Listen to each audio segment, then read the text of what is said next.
Hi, welcome back to Burning River Bushcraft. Today we're going to be hafting and testing this stepped ice chisel.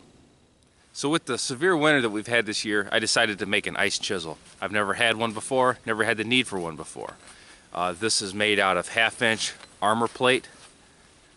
I've got cut steps on it. That way I don't have to cut through the entire width of the chisel at once. I can make gradual holes in gradual sizes depending on what I need. Now I made this chisel to be modular and packable. So the first thing we're going to do is we're going to put a handle on this. So like anything else, I can make this as nice or as quick and dirty as I choose to. In my situation, I'm going to repurpose this old tripod to conserve resources. I want to be able to use the ice chisel, make my holes, break it down when I'm not using it, and move on.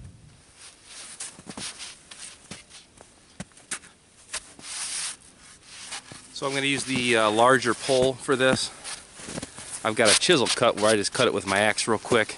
It served my needs then, it doesn't serve my needs now. So I'm going to cut this nice and flush.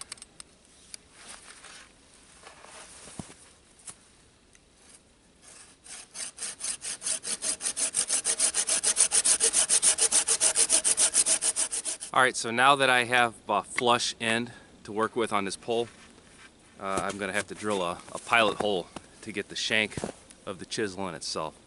So, if you make one of these yourselves, you would just depend on the size of your shank, on the size of your bit. A couple different options as far as getting the hole in. If you had a Scotch eye auger, that would work. This is a regular wood auger bit. If I had, my brace with me, that would be an option. This is a Rocky Woodland Forge T-handled auger adapter. So this uses the same handle as my tomahawk that I normally carry on my line.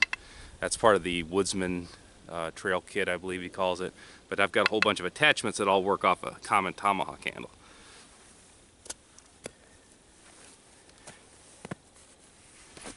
And then of course your other option is power tools.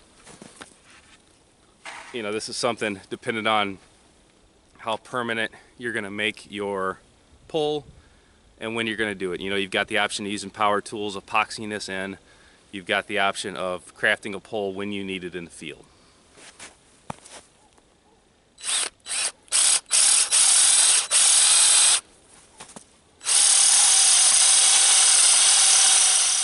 Alright, so I have my hole established in the bottom of the pole here, and originally I was going to whip this with bank line to support the fibers of the wood so they don't blow out when I pound the ice chisel down into it.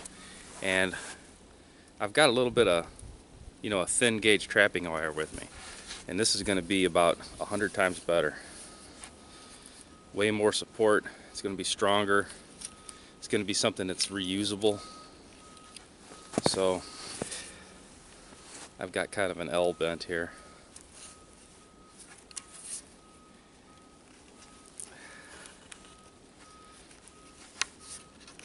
And then I'm just going to wrap it around. And then to finish it off, here's the tail of wire I got that was underneath my original wrap. I'm going to come around with my last tail, give it a twist. Now I could do a lot better job with this if I had my linesman's out of my trapping kit, or even a Leatherman, but it is what it is.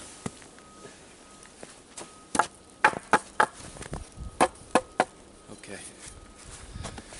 So I've got a dead tree behind me here laying on the ground. I'm going to try to pound this in. It goes pretty much, the shoulders are where it's getting real tight. I'm going to try to tap it in as square as possible.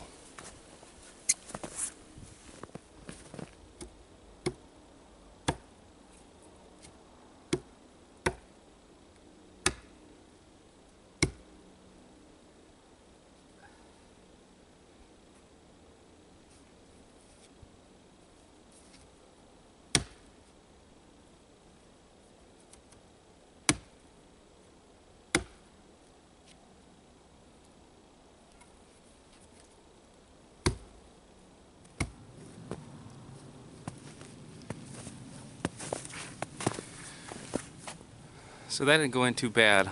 It's starting to blow the sides out a little bit. but you know, that's kind of what's to be expected with this. I cut myself a little wedge. I'm going to drive that wedge in and then cut it flush.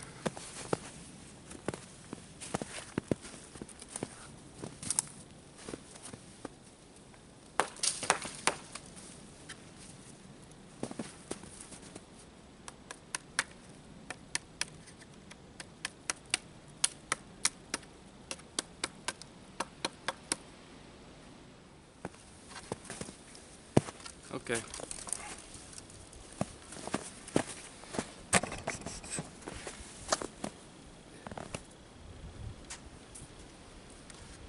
So that's wedged in there pretty good, actually.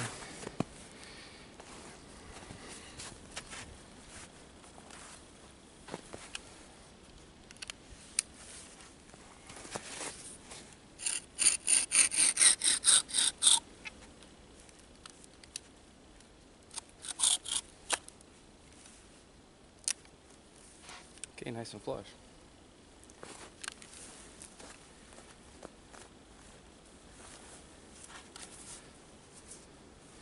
And it's pretty square. I'm pretty happy with that.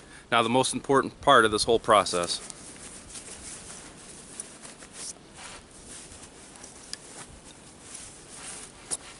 is I put a hole right here, and that's going to be to attach a lanyard. Because, you know, popping holes in ice, you know, with a hardened piece of metal on a stick, you can only guess what's what the weak link is there. So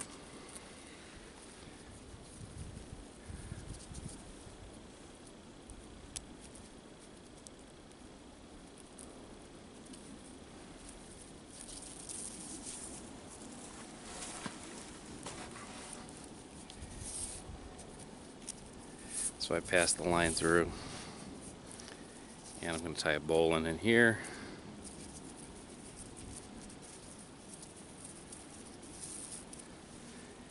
And then pass the loop over the top. Now it's protected.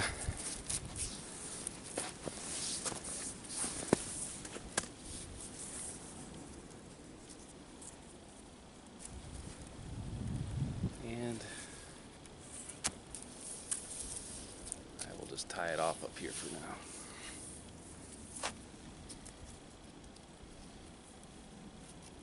Get this out of the way.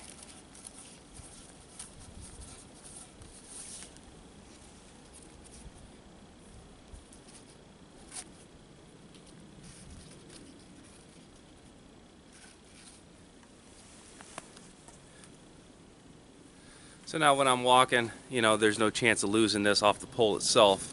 When I'm just normally chipping a shallow creek or something where I'm not too concerned with actually losing the head itself. You know, I've got it in this position. If I'm punching a hole in deep water, the lanyard's going to go around my hand. I'm not as concerned then of just the head popping off. I'm more concerned with chip, chip, chip. I finally break through, and the whole chisel and handle and all go right down to the bottom of the water. On the pond right now, let's talk a little bit about the Step Chisel and why I decided to make this. First off, the Step Chisel allows me to punch different size holes. I can start off with the smallest step, and then as I gradually go down deeper, I make myself a wider hole. That's similar to having an awl instead of a drill bit. If I had a traditional ice auger, like most ice fishermen have, that would allow me to do one function, and that is pop a hole in the ice. With the Ice Chisel, you know, there's at least 4 things that I can do with this. Number one is going to be safety. So as I'm walking over ice, I can punch the chisel.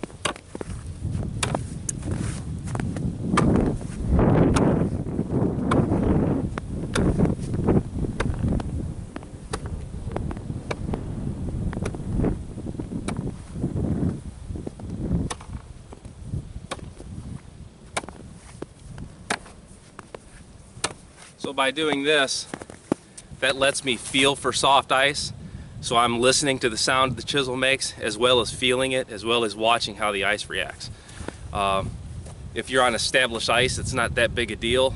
All ice is dangerous, but specifically if I'm crossing a river or something where there's going to be currents flowing underneath it, you know, wherever that current is, the ice is going to be thinner, so you might be safe in one area.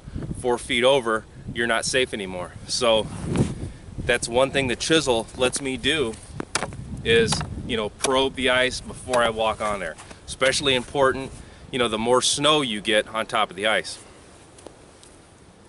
The second thing this does for me is it helps me, you know, gather water. You know, I've got snow and ice everywhere, but snow is 90% air, 10% water. So any type of cooking I'm doing, making coffee, whatever I'm doing, it's going to take me that much longer, that much more fuel to process if I'm using snow. With an auger or with a chisel like this, I can tap a hole just big enough to get my bush pot in, draw water, and I'm good to go. Saves me time, saves me energy. Probably the third option I've got with this, as opposed to an auger, would be on the trap line, chipping away my traps to pull stakes or to get an animal out of a water set. Traditionally, if you do not have an ice chisel like that, you're going to be using your axe. My axe is precious to me. I don't want to roll the edge.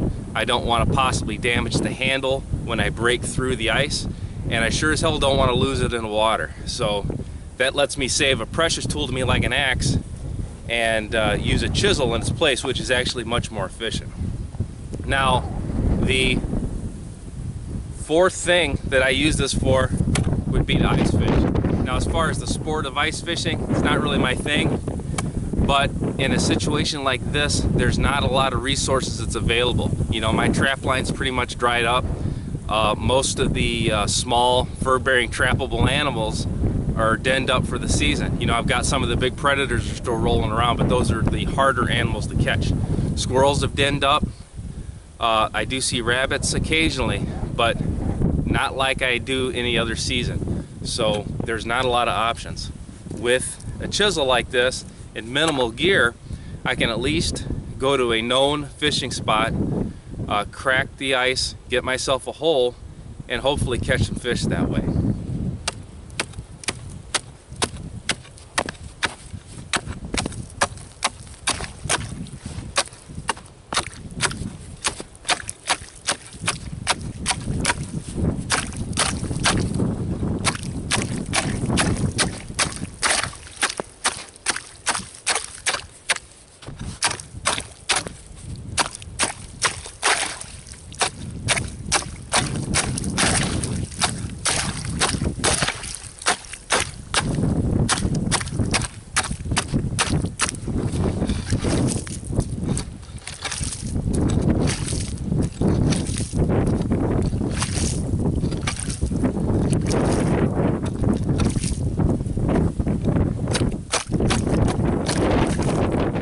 Alright, so you saw the advantage to the Step Chisel. If I was using an auger, you know, I'm getting one size hole, that's it. If I used a flat chisel, they do make for ice, you know, every time I drop the pole, I'm chipping, you know, one width. With this Step, I've got the option, you know, of making whatever size hole I choose to. Now, you notice also I've got my safety lanyard on here. You see how easy it would be to punch through the ice, and if I was in deep water, either lose my whole pole, you know, or just lose the chisel itself. Probably the important thing with this is how I'm using it. I've got a loop around my thumb. If I get in a situation where the ice starts to break and I'm running, you know, I can get rid of this thing. It's not tied around me, you know, it's not strapped to my wrist where I can't get rid of it. It's important to me, but it ain't that important. Alright, so this time of year, more gear is required. You know, luckily for us, you can use a toboggan or a sled to carry heavier loads, and something as simple as an ice chisel, you know, will help you in the long run. This has been Jamie Boggs with Burning River Bushcraft. See you next time.